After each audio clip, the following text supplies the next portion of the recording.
ইবাদতের অনেকগুলো গুণ আছে। হুকুকুল্লাহ, হুকুকুল ইবাদ, আল্লাহর হক, বান্দার হক। আল্লাহর হক আদায় করতে না পারলে আল্লাহ যদি মাফ করেন তো করবেন দয়ালু দয়াবান রহমানুর রহিম, তিনি যদি মাফ করেন তো পান। আর বান্দার হক যদি আদায় করতে না পারেন কঠিন শাস্তি আছে। বান্দার হক কি কি শুনে নিন। পুরুষদের 10 রকমের প্রশ্ন হবে।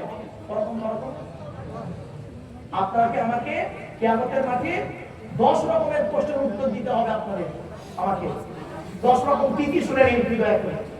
1 নাম্বার, কিয়ামতের মাঠে আল্লাহ বলবেন, পৃথিবীতে স্বামী হিসাবে কতটা দায়িত্ব পালন করেছি। কি হিসাবে?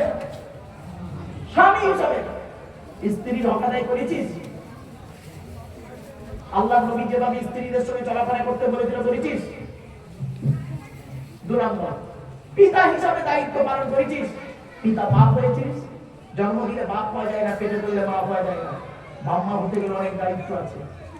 পিতা হিসাবে দায়িত্ব পালন করেছিস? 3 নম্বর, ছেলে হিসাবে দায়িত্ব পালন করেছিস? বাবা মা হক আদায় করেছিস? 4 নম্বর, ভাই হিসাবে দায়িত্ব পালন করেছিস? ভাই মরে গেছিল, ভাইয়ের অংশ কি করেছিস? বাপ মারা গেছিল, তুই বড় ভাই ছোট ভাইয়ের অংশটা নিজের নামে রেকর্ড করে নিবি। হ্যাঁ, আবার তুই হাদিস হয়। 5 নম্বর হলো চাচা হিসাবে দায়িত্ব পালন করেছিস? বাপ মারা গেছিল, চাচা তুই বেঁচে ছিলিস, ছোট ছোট ভাই বোনের সম্পত্তি নিজের নামে রেকর্ড করে নিয়েছিস। মনে নেই? কটা হলো? 5 নম্বর। 6 নম্বর, দুলাভাই হিসাবে কিয়ামতের মাঠে জবাব দিতে হবে। দুলাভাই বলেন না মনে করেন কোনটা? দুলাভাই হিসাবে শালীর সঙ্গে কিরূপ আচরণ করেছিলি? তোর বইয়ের পেটে বাচ্চা ছিল, মামাসের বাচ্চা, তোর শাশুড়ি করলো কি? তার ছোট মেয়েটাকে, 22 বছরের মেয়েটাকে, তোর শালীটাকে তোর বাড়ি পাঠিয়েছিল যাতে তোর বইয়ের একটু সহযোগিতা করে। আর তুই কি করলি? 6 মাস পরে শালীটাকে বাপের বাড়ি পাঠাচ্ছিস। আর ও বাড়ি যাচ্ছে 6 মাস পরে। ওরা মা জিজ্ঞাসা করছে, কি রে মা, বনাই বাড়ি কেমন ছিলিস? মেয়েটা মায়ের গলা জড়িয়ে কাঁদছে আর বলছে, মা আমার সর্বনাশ হয়ে গেছে। আমার পেটে 3 মাসের বাচ্চা। বাড়ি থেকে ভাবছি শালী হিসাবে কেমন দায়িত্ব পালন করেছিস? বনাই হিসাবে। ওর সঙ্গে আরেকটা বলে দিচ্ছি, দেওর হিসাবে কতটা দায়িত্ব পালন করেছিস? দেওর। আল্লাহ নবী বলেছেন, মহিলারা একদিন নবীজির কাছে বলছেন, ইয়া রাসূলুল্লাহ, আমরা কাকে বেশি ভয় করবো? নবী বললেন, তোমরা তোমাদের দেওর থেকে দূরে সরে থাকো, মৃত্যুর মতো ভয় করো দেওরকে। আপনি দেওর হয়ে ভাবির সঙ্গে তো সিনেমা দেখতে গেছেন, লজ্জা করেন? আপনি দেওর হয়ে ভাবির সঙ্গে বাড়ি নোংরা ইয়ার কি করেছেন? লজ্জা করে না? আপনি ভাবেন যে ছাড় দেবে, আল্লাহ ছাড় দেয়, ছেড়ে দেয় না। 7 নাম্বার হলো খালু হিসাবে কতটা দায়িত্ব পালন করেছেন? খালু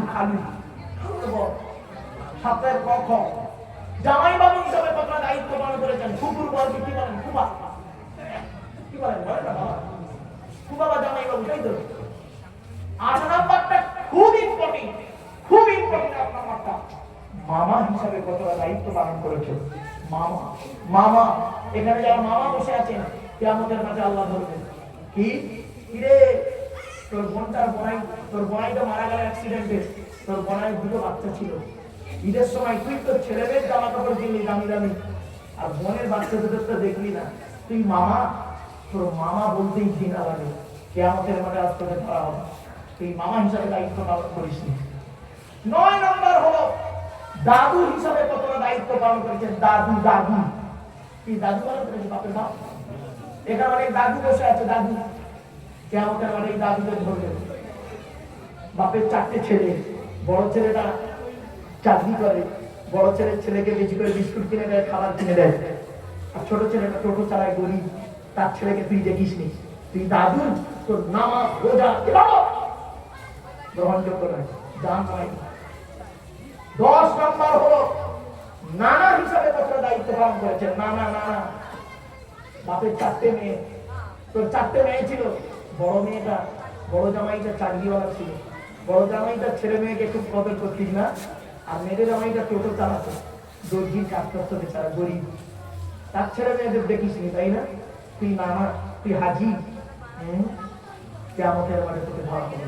আমার বাপেরা, এই 10টা প্রশ্নের উত্তর আজ বাড়িতে গিয়ে বাড়িতে মাথা রেখে খুঁজবেন।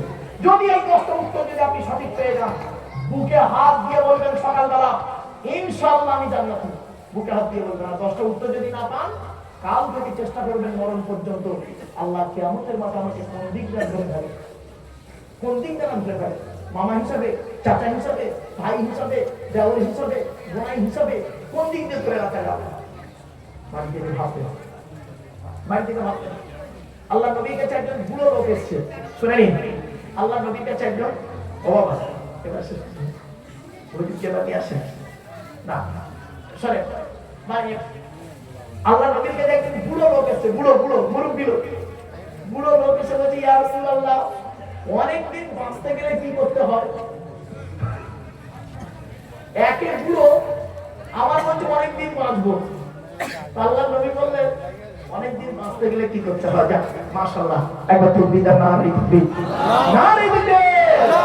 আমার পীরের আল্লাহ, আল্লাহ নবীর সন্তান একটু তাজিমান দাঁড়িয়ে দেন, নারে তাকবীর, নারে তাকবীর, আল্লাহু আকবার। আমার ভাষার দিক থেকে ত্রুটি হলে ক্ষমা করবেন। আসসালামু আলাইকুম।